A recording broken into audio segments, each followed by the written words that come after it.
نحمده ونستعينه ونستغفره ونعوذ بالله من شرور أنفسنا ومن سيئات أعمالنا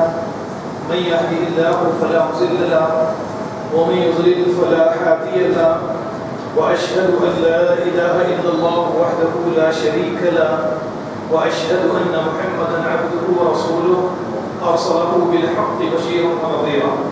يا أيها الذين آمنوا اتقوا الله حق تقاته ولا تموتن إلا وأنتم مسلمون يا أيها الناس اتقوا ربكم الذي خلقكم من نفس واحدة وخلق منها زوجها وبث منهما رجالا كثيرا ونساء واتقوا الله الذي تساءلون به والأرحام إن الله كان عليكم رقيبا يا أيها الذين آمنوا اتقوا الله وقولوا قولا سديدا يصلح لكم أعمالكم ويغفر لكم ذنوبكم ومن يطيع الله ورسوله فقد فاز فوزا عظيما أما بعد فإن خير الحديث كتاب الله وخير الهدي هدي محمد صلى الله عليه وسلم وشر الأمور محدثاتها وكل محدثة بدعة وكل بدعة ضلالة وكل ضلالة في النار قال الله تعالى في القرآن المجيد فإذا قرأت القرآن فاستعذ بالله من الشيطان الرجيم أعوذ بالله السميع العليم من الشيطان الرجيم بسم الله الرحمن الرحيم لقد كان لكم في رسول الله أسوة حسنة معزز سامعین کرام و برادران اسلام، اللہ تعالیٰ کی آخری کتاب یعنی قرآن مجید اس بات پر گواہ ہے کہ اللہ تعالیٰ نے قرآن مجید میں سب سے زیادہ اپنی توحید ہی کا ذکر فرمایا ہے۔ توحید یہی وہ محور ہے جس کے ارد گرد اسلام، ایمان اور اخلاق کے تمام تقاضے گردش کرتے ہیں۔ توحید اسلام اور ایمان کی بنیاد ہے۔ اگر اس بنیاد میں فرق آ گیا تو یہ عقیدہ خود بخود خراب ہو جائے گا، جسے نہ رسول اللہ صلی اللہ علیہ وسلم کی محبت پر کر سکتی ہے اور نہ کسی ولی کی عقیدت پر کر سکتی ہے اور نہ ہی کوئی نیکی اس کا بدل ہو سکتی ہے۔ اللہ تعالیٰ نے قرآن کریم میں صرف اسی پر بس نہیں کیا کہ مجھے اللہ مانو، میری بندگی کرو، بلکہ اس نے طرح طرح سے مثالیں دے دے کر، عنوان بدل بدل کر یہ واضح فرما دیا کہ مجھ جیسا کوئی نہیں، میری خدائی میں کوئی شریک نہیں، میں کسی کو کچھ دینا چاہوں تو کوئی مجھے روک نہیں سکتا، میں کسی سے کچھ چھیننا چاہوں تو کوئی اسے دلوا نہیں سکتا،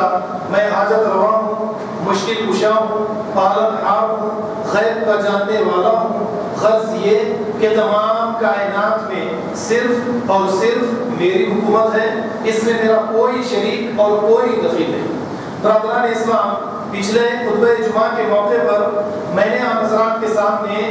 فضول خرچ یعنی اسراف اور رسم و رواج سے متعلق یعنی شادی ولیمہ میں ہم جس طریقے سے اسراف کیا کرتے ہیں اسی کو موضوع بناتے ہوئے کچھ باتوں کو آپ حضرات کے سامنے پیش کرنے کی کوشش کی۔ برادران اسلام، پچھلے خطبہ جمعہ کے موقع پر میں نے جو باتیں آپ کے سامنے پیش کی اس پر میں نے بعد میں بہت غور و فکر کیا۔ اس کے بعد میں خود اس بات پر مطمئن نہیں تھا کہ کس طریقے سے آپ کو یہ سمجھایا جائے کہ ہم اسراف اور فضول خرچی سے اجتناب کریں۔ ویسے پچھلے خطبہ جمعہ کے موقع پر میں نے جو باتیں آپ کے سامنے رکھی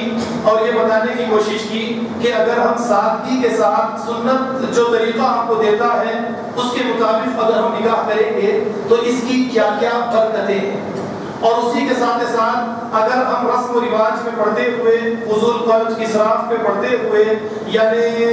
رواجی نکاح کرنے کی کوشش کریں گے تو اس کی کیا کیا قباحتیں ہیں، مختصر سے وقت میں نے کچھ باتیں آپ حضرات کے سامنے پیش کی۔ لیکن برادران اسلام، میں مطمئن نہیں تھا کہ یعنی یہ رسم و رواج اور فضول خرچی کو روکنے کے لیے کیا اقدامات کیے جائیں، کیا منصوبہ بنایا جائے، کیا تدبیر اختیار کی جائے کہ اس کے ذریعے اسراف کا جو دروازہ آج جو قوم کے سامنے کھل گیا ہے اس دروازے کو ہم بند کر سکیں۔ برادران اسلام، میں بار بار اس پر غور کر رہا تھا کہ اچانک میرے دماغ میں کچھ باتیں ایک کے بعد ایک آتی چلی گئی کہ یہ سب یعنی اسراف کے مسئلے میں ہمارے سامنے یہ جو سب سے بڑا مسئلہ ہے اس میں یعنی مرد سے زیادہ ملوث مجھے عورتیں نظر آئی، یعنی عورتیں اس چیز کے لیے تیار ہی نہیں ہوتی ہیں کہ اگر ہم عورتوں کے سامنے یہ باتوں کو پیش کر دیں کہ اسراف کے بغیر، فضول خرچی کے بغیر یا رسم و رواج کے بغیر نکاح کو آسان کر لیا جائے، تو یہ ہماری باتیں عورتوں سے اپیل نہیں کرتی۔ عورتیں ہماری باتوں کو قبول کرنے کے لیے ہرگز تیار نہیں ہوتی۔ ہاں یہ بات اور ہے کہ پچھلے 15 یا 10 سال سے یا 20 سال سے جو مسلسل کوشش کی گئی کہ سادگی کے ساتھ نکاح کیے جائیں، تو اس مسئلے میں ایک یعنی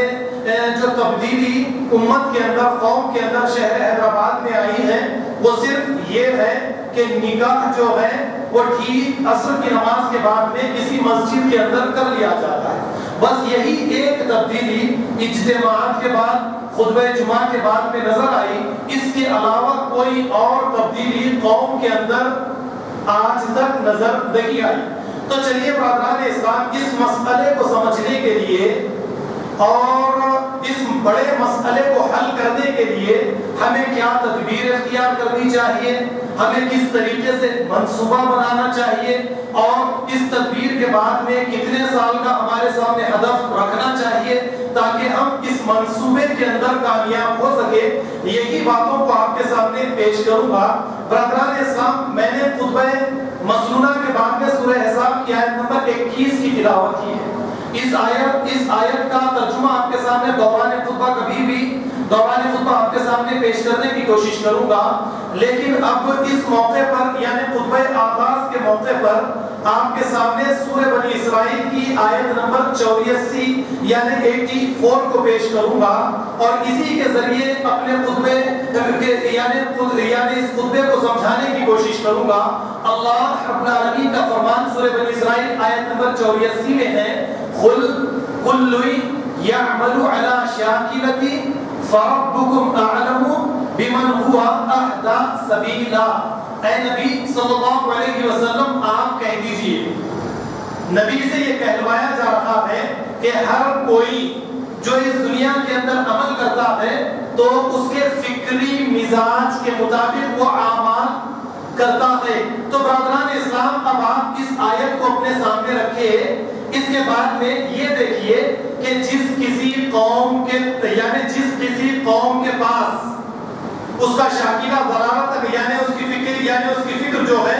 ضلالت پر اگر ہوگی تو یقیناً برادران اسلام اس سے غلط عمل صادر ہوگا، اور اگر اس کا فکری مزاج جو ہے ہدایت پر ہوگا تو اس سے جو بھی اعمال کا صدور ہوگا وہ سب کا سب صحیح ہوگا۔ تو برادران اسلام، اب اس کے بعد میں آپ یہ دیکھیے کہ آج اس موجودہ دور میں امت مسلمہ کہیے یا مسلم قوم کے پاس یعنی ذہن کو تیار کرنے والی چیز یا ذہن کو فکری غذا پہنچانے والی چیز یا ذہن کو متاثر کرنے والی چیز یا مسلمانوں کو اپیل کرنے والی چیز صرف ہمارے یہاں پر ایک ہے جسے ہم ٹی وی کا نام دے سکتے ہیں۔ برادران اسلام، ٹی وی کے ذریعے مسلم قوم کا اس طریقے سے ذہن بنایا جا رہا ہے کہ شادی، ولیمہ بنا رسم و رواج کے، اسراف کے، یہ چیز ہرگز ہو ہی نہیں سکتی ہے۔ تو برادران اسلام، اب اس یعنی آپ ٹی وی کے ذریعے پیش کیے جانے والے سیریلز پر نظر ڈالیں، فلموں پر نظر ڈالیں، دوسری یعنی ایڈورٹائز پر آپ نظر ڈالیں، دوسری چیزوں پر آپ نظر ڈالیں، آپ کے سامنے صرف یہی چیز رات اور دن گشت کرتی رہے گی، اور ٹی وی کے سامنے سب سے زیادہ یعنی ہماری عورتیں بیٹھی رہتی ہیں۔ تو اسی لیے ٹی وی کے ذریعے ہماری عورتیں متاثر ہوتی ہیں۔ آپ ٹی وی پر دیکھیں یعنی آپ کو یہی چیزیں ملیں گی۔ اس طریقے سے برادران اسلام کی یعنی شادی، ولیمہ میں جو فضول خرچی عام ہے، اس کے پیچھے ٹی وی کا فرمان ہے۔ برادران اسلام، رسم و رواج ہے تو ٹی وی کے ذریعے بچا ہوا ہے، یا پھر اسی طریقے سے مہندی ہے، سانچت ہے، آتش بازی ہے، بینڈ باجا ہے، دیگر دوسری جتنی بری چیزیں ہیں، یہ تمام کی تمام چیزوں کو اگر کسی چیز سے غذا ملی ہے تو برادران اسلام یہ صرف اور صرف ٹی وی ہے۔ اور اسی طریقے سے جو صحرا ہے، جو آج کے اس دور میں وینٹیلیٹر پر ہے، برادران اسلام یہ بھی ٹی وی کے ذریعے بچا ہوا ہے۔ تو برادران اسلام، آپ ذرا غور کیجئے کہ ہماری عورتیں رات اور دن جو ہے وہ ٹی وی کے سامنے بیٹھی رہے اور ٹی وی کے ذریعے اس طریقے سے جو فکر ان کی تیار کی جا رہی ہے، ٹی وی کے ذریعے جو فکری غذا انہیں رات اور دن ملتی رہتی ہے، تو یقیناً اس کے بعد میں یہی ہوگا کہ ہماری عورتیں ٹی وی پر کسی سپر اسٹار خاتون کو ایک لباس کے اندر ملبوس دیکھے اور اس کے بعد میں ہم سے یہی لباس کا یعنی یہی لباس ہم سے چاہے، اور اس کے بعد میں ہماری عورتیں یہ نہ سوچے کہ یہ لباس جو ہے ایک بے ڈھنگ کا لباس ہے جو اسلامی شریعت کے بالکل خلاف ہے، اس کے ذریعے ہمارا جسم یعنی ہمارے جسم کی حفاظت صحیح طریقے سے نہیں ہو سکتی، ناٹک والا لباس ہے تو عورتیں اس لباس کا بھی مطالبہ کر ڈالتی ہے، وہ یہ نہیں سوچتی ہے کہ یہ تقوی کا لباس ہے یا نہیں ہے، وہ صرف یہ دیکھتی ہے کہ ٹی وی پر کسی سپر اسٹار عورت نے اس لباس کو اختیار کیا ہے، وہ یہ نہیں دیکھنا چاہتی اس کی قیمت کیا ہے، یہ لباس کس طریقے کا ہے، کیا اس کی یعنی اس کی قیمت جو رکھی گئی ہے جی یا حقیقت میں یہ قیمت ہے یا نہیں ہے، ان تمام چیزوں کی طرف ہماری عورتوں کی توجہ ہرگز نہیں جاتی۔ ہاں یہ بات رہتی ہے کہ اس لباس کی پیکنگ بڑی قیمتی اور خوبصورت ہوتی ہے، اسے پیکنگ سے نکالنے کے بعد میں ہماری عورتوں کے سامنے ایک بڑا مسئلہ یہ آ جاتا ہے کہ اب آلوین والی یعنی لوہے والی الماری تو مناسب ہمارے اس لباس کے لیے مناسب نہیں ہے، اس کے لیے ایک قیمتی ساگوان کی الماری چاہیے، اور پھر استعمال کرنے کے بعد میں اس کی صاف صفائی کے لیے اس پر قیمتی یعنی اس کے پیچھے کئی پیسہ لگا دیا جاتا ہے، قیمتی کیا کہتے ہیں ہم اسے ڈریسنگ ٹیبل چاہیے، مختلف اقسام کے لپسٹک چاہیے، پاؤڈر چاہیے، نہ جانے کیا کیا چیزیں ہماری عورتوں کو چاہیے، اور عورتیں جو ہے ان چیزوں سے اجتناب کرنا ہرگز نہیں چاہتی ہے۔ تو برادران اسلام کیا بات ہے کہ ہماری اپنی عورتیں اپنے دماغ سے کوئی کام کرنا ہی نہیں چاہتی، وہ یہ نہیں دیکھتی کہ لباس خریدنے کے مسئلے میں کیا حقیقت میں یہ لباس اتنا قیمتی ہے، یہ دیکھنا نہیں چاہتی۔ پھر کیا بات ہے، کیا مسئلہ ہے، یعنی ہماری عورتیں اس قدر دین سے کیوں دور ہو چکی ہے، اس پر ہم صحیح طریقے سے توجہ نہیں دیتے، اور بار بار عورتوں سے یہ مطالبہ کرتے ہیں کہ دیکھو شادی اسراف کے بغیر کرنے کی کوشش کی جائے، فضول خرچی سے بچا جائے، رسم و رواج سے بچا جائے، جہاں تک ہو سکتا ہے سادگی والا راستہ اختیار کیا جائے۔ ہماری بات اپیل نہیں کرتی، عورتیں ہماری باتوں کو ہرگز قبول نہیں کرتی۔ تو برادران اسلام ہمیں اس بات پر بار بار غور کرنا چاہیے کہ کیا بات ہے، ایسا کیوں نہیں ہوتا، ہماری عورتیں قرآن اور حدیث والی باتوں کو ماننے کے لیے تیار نہیں ہوتی، کیا بات ہے، اللہ کا فرمان، رسول کا فرمان، شوہر کا فرمان انہیں اپیل نہیں کرتا، اور اگر کوئی چیز انہیں اپیل کرتی ہے تو وہ ٹی وی پر جو انہیں دکھائی دیتا ہے، ٹی وی کی آوازیں، ٹی وی کے اندر جو کچھ انہیں سنائی دیتا ہے، یہی چیزیں انہیں بار بار اپیل کرتی ہیں اور یہی راستہ یہ اختیار کرنا چاہتی ہے۔ کیا بات ہے برادران، آپ نے کبھی اس مسئلے پر غور کیا؟ جیسا کہ میں نے قرآن کریم کی آیت قل کل یعمل ولا شاکلتی فربکم اعلم بمن هو اهدی سبیلا کہ انسان جو بھی عمل کرتا ہے وہ اپنے فکری مزاج کے مطابق، اگر اس کا فکری مزاج ضلالت پر ہو تو جو عمل کرے گا وہ ظاہر سی بات ہے غلط ہوگا، اگر اس کا فکری مزاج جو ہے ہدایت پر ہو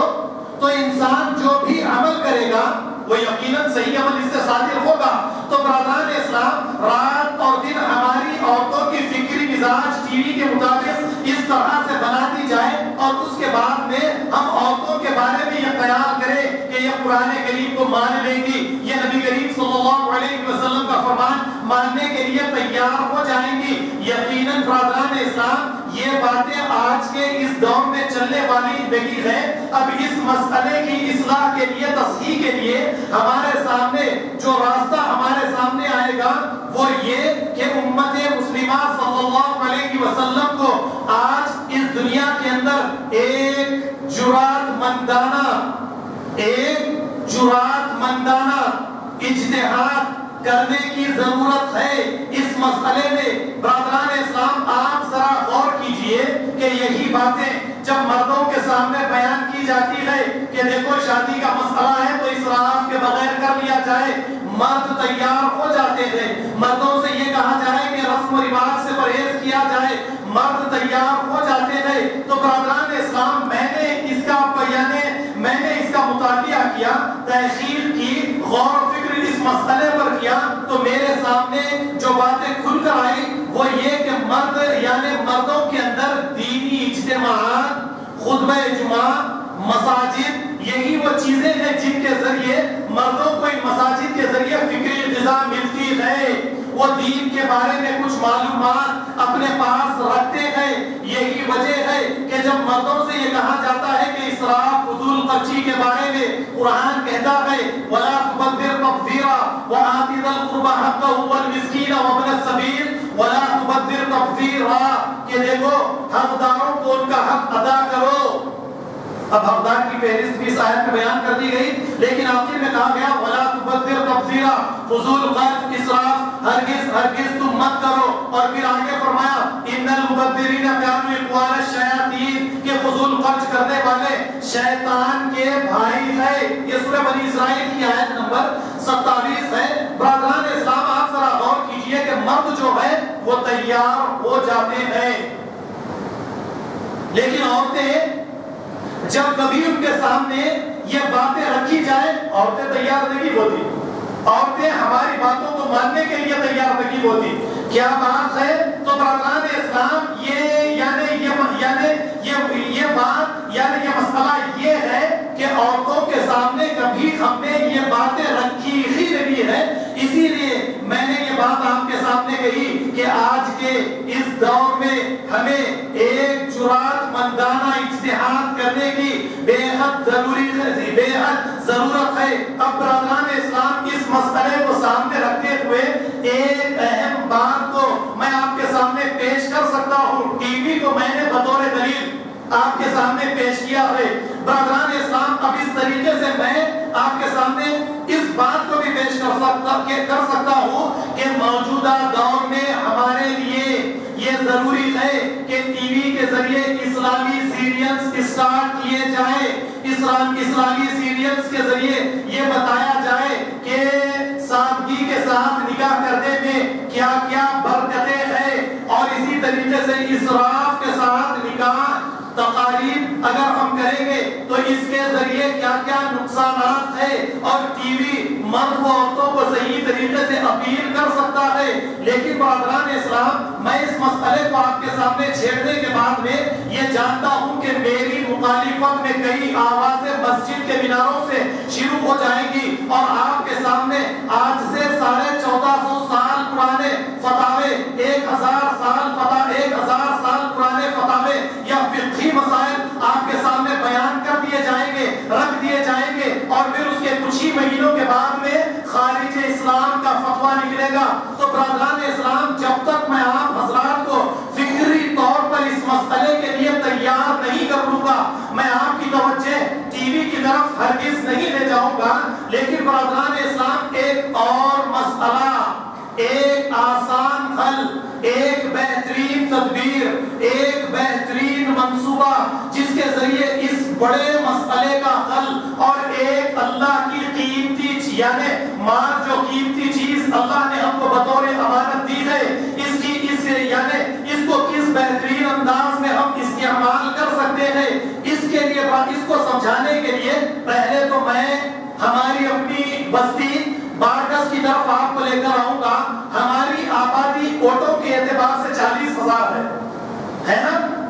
تو برادران اسلام اس 40,000 آبادی میں 20,000 تو ہمارے عورتیں ہوں گی، ہے یا نہیں ہے؟ یعنی ہماری آدھی ذریعے ہے۔ اب برادران اسلام آپ ذرا غور کیجئے کہ ہم اپنی آدھی قوت کو اپنے جسم کا ایک بیکار قصہ سمجھ کر یعنی انہیں معطل کر کے رکھ دیں گے تو اسلام کو کس طریقے سے قوت پہنچے گی آپ بتائیے۔ اس آدھی قوت کا ہم کب استعمال کریں گے؟ یہ آدھی قوت جو ہے وہ ٹی وی کے ذریعے یہود و نصارہ کے استعمال میں آ رہی ہے۔ جب کبھی مرد ان کے سامنے قرآن و حدیث کو پیش کرتا ہے تو گھر کی عورت سب سے پہلے اس کی مخالفت میں اتر آتی ہے۔ یہ کیا مسئلہ ہے، یہ کیا بڑی بات ہے، یہ بڑا مسئلہ جو ہمارے سامنے بار بار آتا ہے، اس کی طرف کبھی ہم توجہ لے کر جاتے ہی نہیں ہے۔ تو برادران اسلام اس مسئلے کو حل کرنے کے لیے ہم ایک تدبیر بناتے ہوئے، جیسا کہ قرآن خود یہ بات ہم سے کہتا ہے والمؤمنون والمؤمنات بعضهم اولیاء بعض، کہ مسلم مرد، مومن مرد اور مومن عورتیں آپس میں ایک دوسرے کی مددگار ہیں۔ کیا کرتے ہیں؟ نیکی کے کام میں ایک دوسرے کی مدد کرتے ہیں اور برائی کو روکنے میں ایک دوسرے کی یہ قوت بن جاتے ہیں۔ تو برادران اسلام ہم اپنی آدھی آبادی کو اس طریقے سے شیطان کے حوالے کر کے رکھ ڈالیں اور یہ امید لگائیں کہ ہماری عورتیں اسلام پر چلنے والی بنیں گی۔ ٹھیک ہے برادران اسلام، ہماری عورتوں کو ہم ٹی وی کے سامنے رکھتے ہیں، لیکن برادران اسلام ایک بہترین موقع جو 8 دن میں ایک ہفتے میں ایک مرتبہ ہمارے سامنے آتا ہے، یہ خطبہ جمعہ۔ کیا ہم مساجد کے اندر خطبہ جمعہ کے موقع پر عورتوں کا بندوبست نہیں کر سکتے؟ ہماری عورتیں دینی باتیں سننے کے لیے مساجد کو نہیں آ سکتی؟ کیا نبی کریم صلی اللہ علیہ وسلم کے دور میں خطبہ جمعہ، عید کی نماز کے لیے، دیگر تقاریر کے موقع پر یا جہاد کے موقع پر مریضوں کی دیکھ بھال کے لیے عورتیں جایا کرتی تھی یا نہیں کرتی تھی؟ برادران اسلام ذرا غور و فکر کیجیے۔ میں نے پہلے ہی آپ کو یہ بتا دیا، ایک جرأت مندانہ اجتہاد کی ضرورت ہے۔ برادران اسلام، ہماری عورتیں گھروں سے ایک ہفتے میں ایک مرتبہ مسجد کے اندر تشریف لے کر آئیں گی، دینی باتیں سنیں گی اور پھر اس کے بعد میں ان کی مزاج کے اندر تبدیلی آئے گی، یہ فکری طور پر تیار ہوگی کہ کس طریقے سے شادی ولیمہ کے اندر اسراف سے ہمیں پرہیز کرنا چاہیے۔ اس کے لیے ہم ایک منصوبہ بھی تو بنا سکتے ہیں، 1-2 سالہ منصوبہ یا 1 سالہ منصوبہ۔ اگر ہماری عورتیں گھروں سے مسجد میں آنے کے بعد میں چھیڑ چھاڑ کا مسئلہ ہے یا دیگر بیماری یا دیگر برائیاں اس کے ذریعے پیدا ہو جائے تو ٹھیک ہے، بند کر دے، گھر سے نہ نکلنے دیجیے آپ۔ لیکن یہ ہماری عورتیں مسجد میں آنے کے بعد 1 سال کے اندر جو منصوبہ ہم نے بنایا ہے، اس کے ذریعے بہترین نتائج، بہترین ریزلٹس ہمارے سامنے آنے لگے۔ ہماری عورتیں تیار ہو، دھیرے دھیرے تیار ہونے لگی کہ کہیں پر مہندی کی رسم گئی، کہیں پر ساچب کی رسم گئی، کہیں سے باجا گاجا گیا، کہیں سے آتش بازی گئی، کہیں سے صحرا گیا، کہیں سے حضور الغچی گئی، اور دیکھتے ہی دیکھتے ایک کے بعد ایک کے مکان میں سادگی کے ساتھ نکاح ولیمہ ہونے لگے۔ تو برادران اسلام، اس منصوبے کو آپ آگے بڑھائیے۔ میرا اپنا اجتہاد ہے اور اجتہاد میں اگر میں خطا بھی کر ڈالوں تو برادران اسلام اس پر بھی تو مجھے ثواب ملے گا۔ اللہ کے نبی کی حدیث موجود ہے، ایک مجتہد اجتہاد کرے 2 ثواب، اگر وہ اجتہاد میں غلطی بھی کرے تو بھی اسے ثواب ملے گا۔ لیکن برادران اسلام، ہم تو لکیر کے فقیر بن چکے ہیں، ایسا ہرگز نہیں ہونا چاہیے۔ برادران اسلام، عورتیں مسجد کو آئیں، ایک منصوبہ بنایا جائے،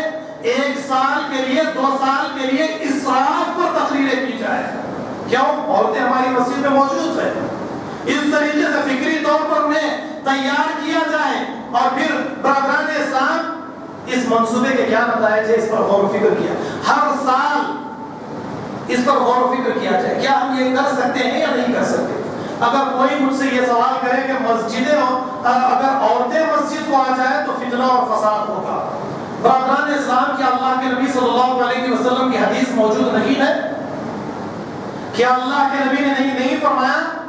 کہ تم عورتوں کو مسجد کو جانے سے نہ روکو؟ اب پھر میں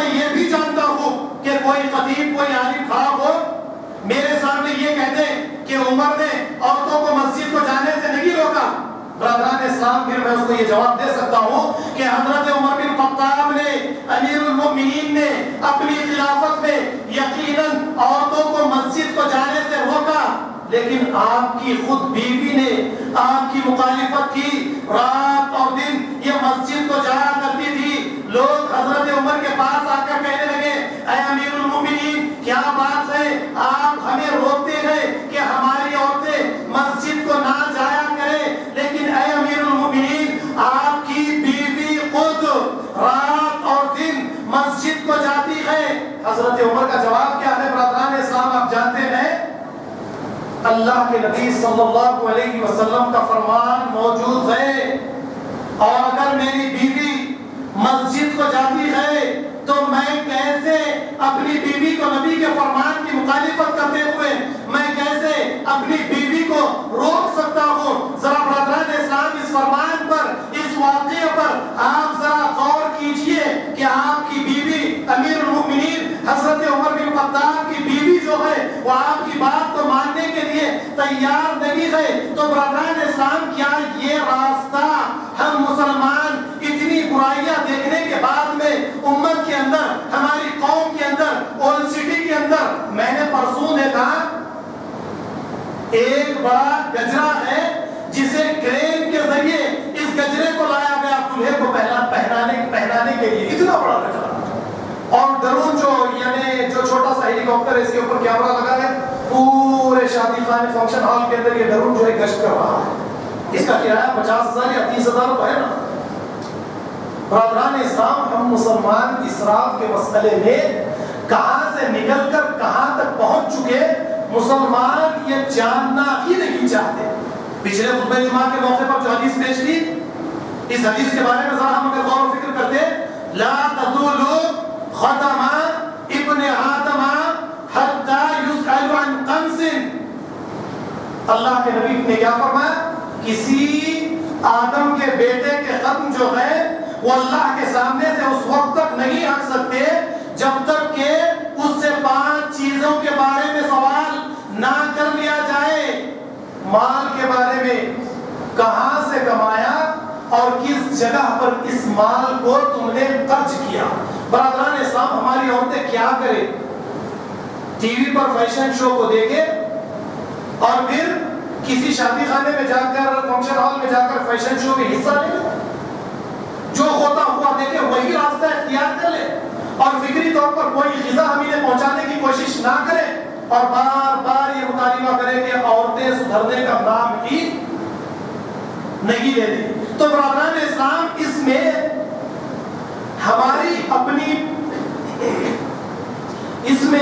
ہماری اپنی بھی تو کچھ غلطی ہے برادران اسلام۔ جیسا کہ اللہ کے نبی کی حدیث، حضرت عمر کا واقعہ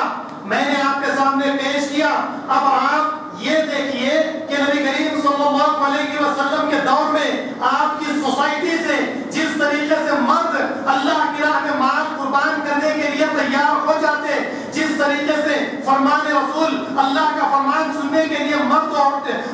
تیار ہو جاتے، اسی طریقے سے ٹھیک عورتیں بھی تیار ہو جایا کرتی تھی۔ ایک مرتبہ جب یہ آیت نازل ہوئی، من ذا الذی یقرض اللہ قرضا حسنا، وہ کون ہے جو اللہ کو قرض حسنا دے؟ ابو درداء اللہ کے نبی کے پاس آ گئے، آ کر کہنے لگے اللہ کے نبی صلی اللہ علیہ وسلم کیا اللہ تعالیٰ قرض کے تعلیم ہے؟ اللہ کے نبی نے کہا ابو درداء اللہ تعالیٰ قرض کا سوال کرتے ہیں۔ حضرت ابو درداء نے کہا اللہ کے نبی آپ اپنا ہاتھ آگے بڑھائیں۔ اللہ کے نبی نے ہاتھ کو آگے بڑھایا، حضرت ابو درداء نے اپنا ہاتھ اللہ کے نبی کے ہاتھ میں دیا اور کہا اے اللہ کے نبی، میں اپنا باغ جس میں 600 درخت ہے، یہ باغ اللہ کو قرض حسنہ کے طور پر دے رہا ہوں۔ اللہ کے نبی آپ کی بڑی تعریف کرتے۔ اب یہی ابو درداء اللہ کے نبی کے یہاں سے نکل کر اپنے باغ کی طرف جاتے ہیں اور باغ کے دروازے پر کھڑے ہوتے ہیں، دیکھتے ہیں کہ آپ کی بیوی باغ میں بچوں کو لے کر کام کاج کر رہی ہے۔ آپ جانتے ہیں کہ یہ باغ اب میری اپنی ملکیت نہیں ہے۔ آواز دیتے ہیں کہ اے ام درداء کام دے ڈالا، باہر آ جاؤ، یہ ہماری ملکیت نہیں ہے۔ ام دردہ تعریف کرتی ہے آپ کی، اپنے بچوں کا ہاتھ پکڑتی ہے، باغ سے باہر لے کر آتی ہے، شوہر کا ساتھ دیتی ہے۔ برادران اسلام، پچھلے خطبہ جمعہ کے موقع پر میں نے خطبہ جمعہ کے اختتام پر میں نے آپ سے وعدہ لیا کہ ہم آج سے فضول خرچ نہیں کریں گے۔ آپ سب نے انشاءاللہ کہا تھا نا، یہی وعدہ عورتوں سے اگر میں دوں گا یا کوئی اور خطیب لے گا تو میں یہ جانتا ہوں کہ پہلے ہماری عورتیں چہروں کو ٹیڑھا کرے گی، منہ تبدیل کرے گی اور دل ہی دل میں کہیں گی کہ خطیب صاحب کا دماغ خراب ہو گیا ہے۔ انہیں میری بات اپیل نہیں کرے گی، قرآن کا فرمان انہیں اپیل نہیں کرے گا، رسول کا فرمان انہیں اپیل نہیں کرے گا۔ کیوں؟ فکری غذا ٹی وی کے ذریعے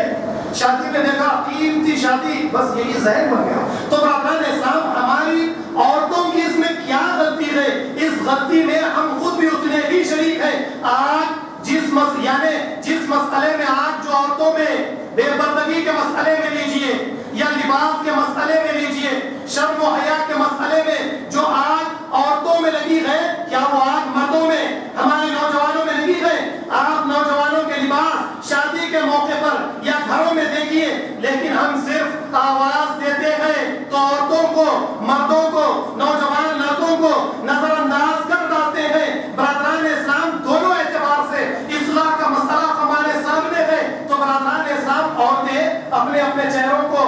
تبدیل کر کے دل میں تو یہ کہیں گی کہ خطیب صاحب کا دماغ خراب ہو چکا ہے۔ برادران اسلام، لیکن نبی کریم صلی اللہ علیہ وسلم کی سوسائٹی پر نظر ڈالیے کہ جب یہ آیت نازل ہوئی، شوہر نے فیصلہ کر لیا کہ باپ کو دے دیا جائے، بیوی ام دردہ تیار ہو جاتی ہے، تو یہ عورتوں کے اندر یہ تبدیلی کہاں سے آئی تھی؟ یہی مساجد تھے، مسجد نبوی تھی، مسجد قباء تھی، عیدگاہ میں جو عورتیں تشریف لے کر آ جاتی تھی، ہم نے تو اپنی عورتوں کو اپنے جسم کا ایک بیکار حصہ سمجھ کر رکھ لیا۔ گھر ہی کے اندر رہے، ٹی وی پر فیشن شو دیکھے، شادی خانے میں شو کے اندر حصہ، فیشن شو میں حصہ لے، اپنے زیورات کی، اپنے لباس کے ذریعے فیشن شو وہاں پر دکھائے، خوب تعریفیں عورتوں سے لے لے، گھر کو واپس آ جائے، مردوں کو اس کے علاوہ کسی اور چیز کی تو پرواہ ہے ہی نہیں کرتا۔ کیسے اپیل کرے گا قرآن؟ اللہ کے نبی صلی اللہ علیہ وسلم نے تقاریر کے ذریعے، خطبہ جمعہ کے ذریعے، خطبہ عیدین کے موقعوں پر اللہ کے نبی صلی اللہ علیہ وسلم نے عورتوں کو اس بہترین انداز میں تیار کیا تھا کہ بڑی سے بڑی قربانی کا مسئلہ ان کے سامنے آئی، قربانی دینے کے لیے تیار، ہماری عورتیں تیار نہیں ہیں۔ اسی لیے 40,000 کی آبادی میں 20,000 کا حصہ ہماری قوت بننے سے آج محروم ہے۔ عورتوں کو آپ لائیے، سال کا منصوبہ بنائیے۔ ہماری اس مسجد میں اوپر میں 2 یا 3 سال پہلے بھی میں نے یہ کہا تھا کہ عورتوں کا بندوبست کیا جائے، یہ دوسری گیٹ سے عورتوں کو آنے دیا جائے، ایک گیٹ سے عورتیں اوپر آئیں گی، سیدھا اوپر چلی جائیں گی، ایک گیٹ سے مرد آئیں گے، نیچے آئیں گے، باہر چلے جائیں گے۔ اس کے ذریعے عورتوں کو اپنے اعمال کے مسئلے میں تصحیح کرنے کا موقع ملے گا، ان کو اپنے اندر سدھار لانے کی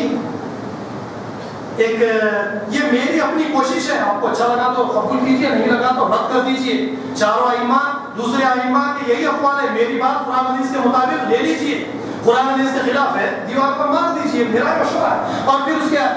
کے علاوہ بھی دوسری مساجد میں آپ جائیے، تقاریر، نماز اس طریقے سے پڑھنا ہے، روزہ ایسا رکھنا ہے، یہ نفلی روزے ہے، یہ فرض روزے ہے، یہ ہے، یہی چیزیں ہیں۔ امت کے سامنے دوسرے مسائل کچھ بھی نہیں ہے۔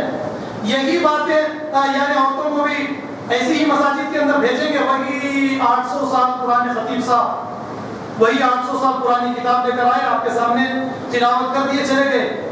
اعمال بھی وہی 800 سال پرانے آپ کو ملتے جائیں۔ تو برادران اسلام، اجتہاد کرنے کی ضرورت ہے، بدلنے کی ضرورت ہے، خود کو بدلنا ہے، عورتوں کو بدلنا ہے، ماحول کو بدلنا ہے، ماحول کی گرفت سے اپنے آپ کو آزاد کرتے ہوئے ہندوستان کے اندر ایک ایجنڈا ہم کو لے کر اٹھنا ہے، یعنی اسلامی خلافت کے لیے ہمیں جدوجہد کرنا ہے، اسلام کو جینے مرنے کی زندگی ہمیں گزارنا ہے، اور پھر بہت سارے مسائل مسلم پرسنل لا کے اندر کیا کیا چیزوں کو داخل کرنا ہے، یہ ساری باتیں کہاں پر جائیں یعنی برادران اسلام کبھی آپ کے سامنے یہ باتوں کو کسی عالم نے کسی نے آپ کے سامنے پیش کیا یا نہیں کیا؟ آپ ان تمام کے تمام باتوں سے اپنے دماغ کو خالی رکھتے ہیں برادران اسلام. اگر آپ یہ باتوں سے اپنے دماغ کو خالی رکھیں گے تو انقلاب کب آئے گا؟ آپ انقلابی اس تحریک کے اندر کب شریک ہوں گے؟ آپ کی کیا حرکت ہوگی اس انقلاب کے اندر؟ آپ کس طریقے سے قوم کو اٹھا سکیں گے؟ ہماری ہر محنت ہمیں نیچے کی طرف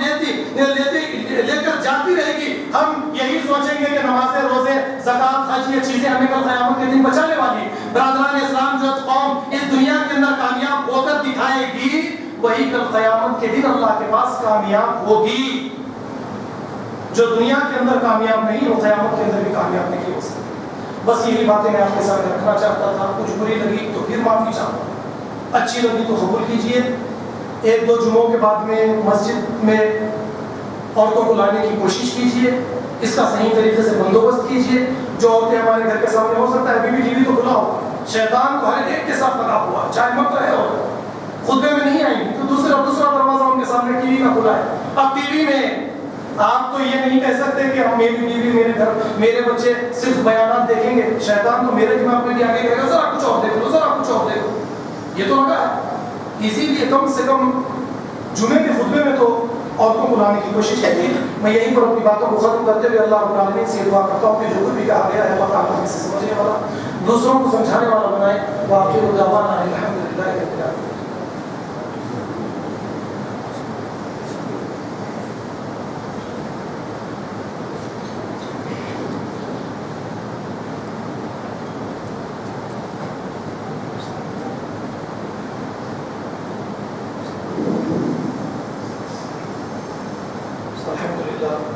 نحمده ونستعينه ونستغفره